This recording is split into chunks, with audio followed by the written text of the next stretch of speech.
எங்கள் வீட்டில் பூத்தாலே பூவின் நாயுள் கூடுமே.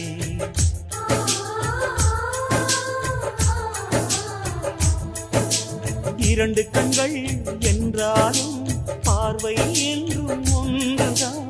உருவத்திலே தனித்தனிதான், உள்ளம் என்றும் ஒன்றுதான். ஒரு சேவல்தான் நடை காப்பது, இந்த அதிசயம் பாருங்கள், கண்ணனை வாழ்த்துங்கள்.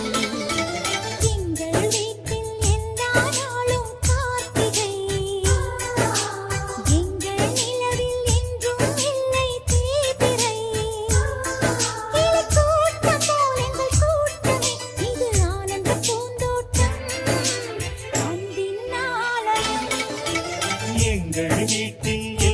நாளும் காத்திரை,